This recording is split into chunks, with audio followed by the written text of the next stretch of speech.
My name is Gabriela Ugu, student of UMass Global. Today's case study is on health, wellness, and Ativan. Overview. Ativan, also known as lorazepam, is a benzo drug that has been widely used over 40 years. It is a Schedule 4 controlled drug and has the best evidence for treatment of alcohol withdrawal. It is used for treatment of anxiety, insomnia, agitation in patients, alcohol withdrawal, and others. Ativan binds in benzodiazepine receptor on the postsynaptic GABA, elongated chloride channel neurons at several sites within the central nervous system. Ativan is metabolized by conjugation in the liver with glucosamine, being and inactive metabolites. Ativan is available in tablet at 0.5 milligram, 1 milligram, and 2 milligram. Monitoring and adjustment of Ativan is done with SIWA protocol charts. Side effects of Ativan is sedation, dizziness, respiratory depress, irritability, poor appetite, poor concentration, and so many others. Patient education includes do not drink alcohol with medication. Inform your provider when starting a new medication. Do not double dose on medication to catch up. Can take medication with or without food. Our first case study was done by conducted with a detailed medical and mental health assessment done. Chief complaint. Patient stated that he was faithfully doing well, going to AAA, and has been sober for 3.5 months. And the process, he lost his job and was not able to pay his apartment and moved in with his friend who is still an alcoholic. And being depressed and not feeling well, he relapsed and went back to drinking with his friend, drinking about 8 to 10 cans of beer a day and 4 to 6 shots of liquor. Now he's shaking, feeling restless, can eat, feel anxious, sweating, and even cannot concentrate to do anything. History of present illness. This is a 29-year-old male who has been dealing with alcoholism issue for the past 2 years. The patient is with a history of hypertension and cirrhosis of the liver secondary to alcoholism. The patient started an AAA section to help him get sober. Unfortunately, he lost his job, relapsed, and went back to drinking. Patient is sweating right now with headache, anxiety, and nervousness. Currently living with a friend. Current medication is Lacey's 20 milligram daily and lactulose 30 milligram daily. Past medical and psychiatric history, alcoholic dependency, hypertension, cirrhosis of the liver, and I have the viral sign here present.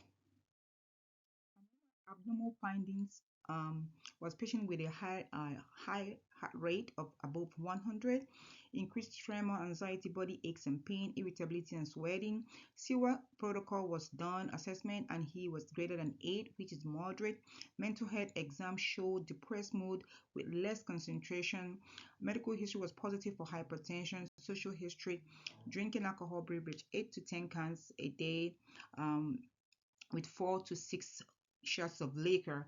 Diagnosed patient with alcohol dependency with withdrawal unspecified.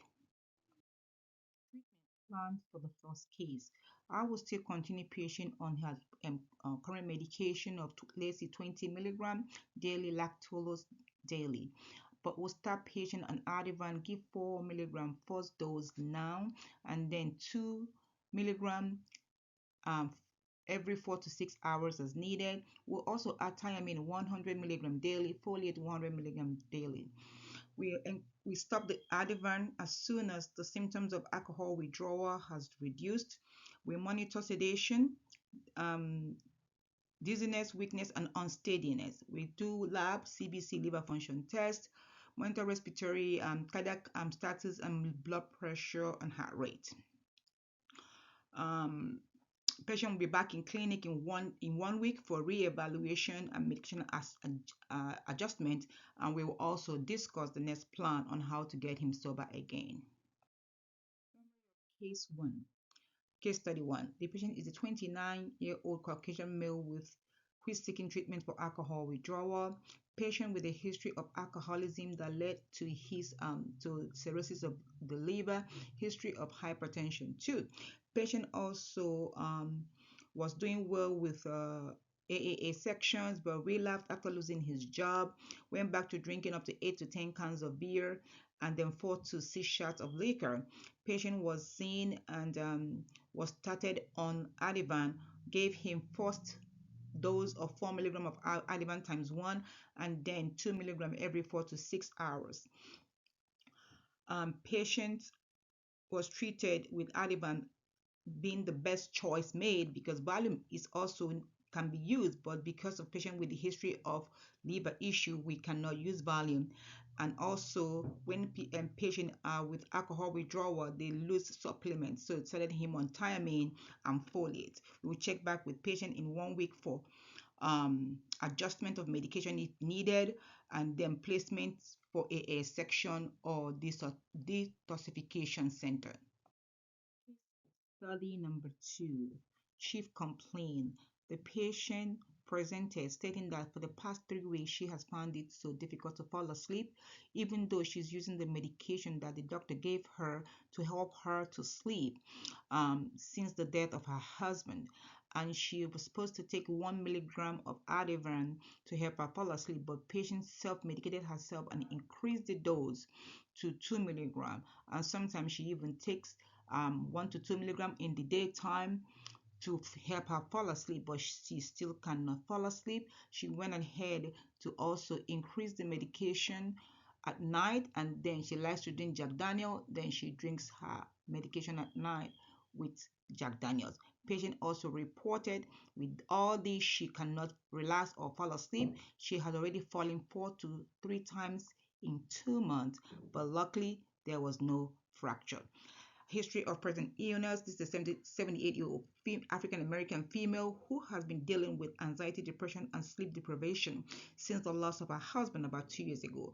Patient with a history of hypertension, hyperlipidemia, depression before the death of her husband, and patient was doing well on Ativan 1 milligram every night until the last 3 weeks. That patient had increased anxiety and difficult falling asleep. Patient self-medicated herself and increased her Ativan from 1 to 2 milligram at night, and also added alcohol to it to help her sleep.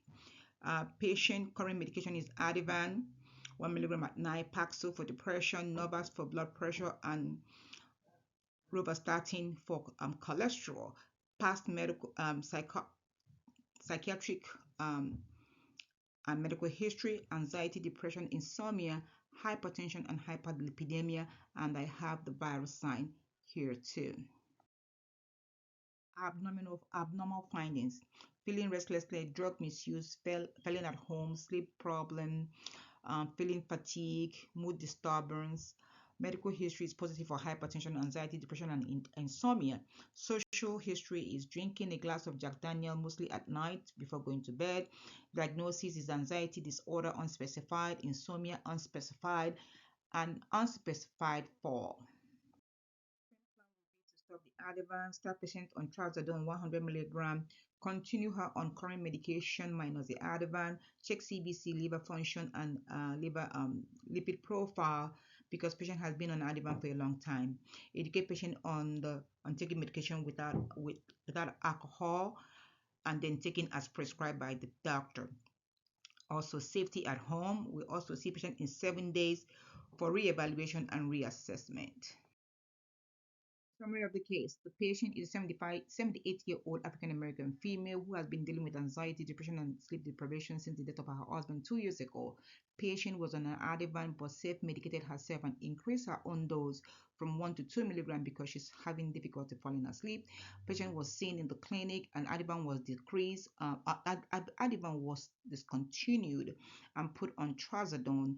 This is the best choice for this patient because Ativan is not safe for the elderly due to can cause increased sedation, drowsiness, poor concentration, and risk for fall.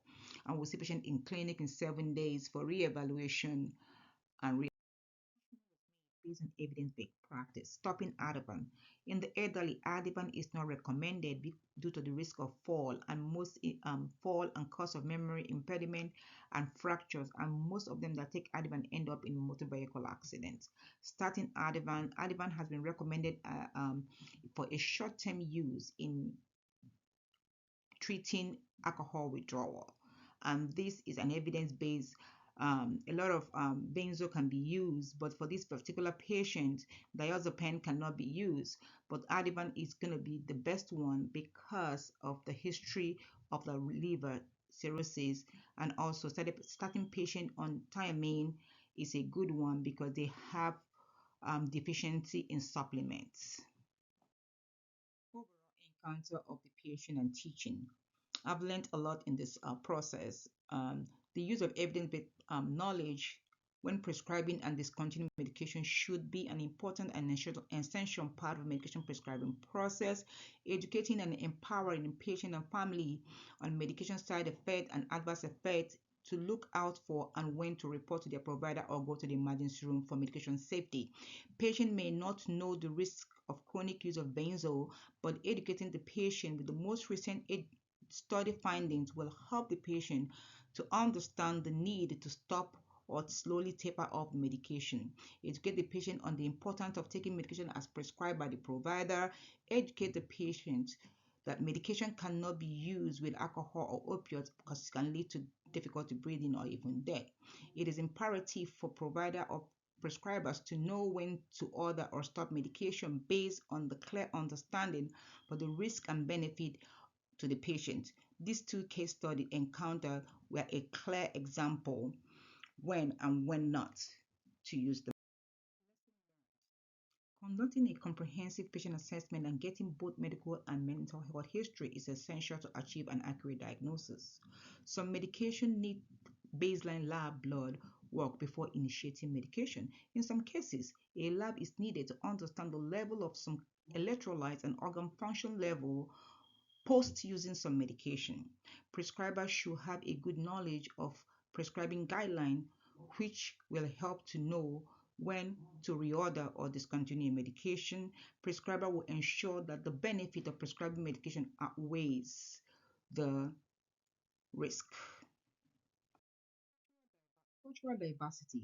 Cultural diversity is about appreciating the society is made of many different groups in different interests, skills, talents, and needs. It also means that you recognize that the people in the society can be different religion, belief, value, and sexual orientation from you, and that's the and must respect that in the care of the patient. The biggest challenge the provider encounter with patient in medication adherence and following a plan of care is to understand and put into consideration their cultural value and belief. In caring for a patient, understanding that the patient health belief, experience, be it positive or negative, and culture greatly impacts the way their treatment plan and disease process goes, thereby establishing a good patient-provider relationship that will enhance trust and pave the way for the better understanding of the patient culture and then increase the patient view of the healthcare system. Holistic care approach is a great way to understand patient and smooth the patient care journey. Treating a patient as an individual increases efficient, and cost-effective care and increase the patient trust in provider and healthcare system in general. And this here is my reference.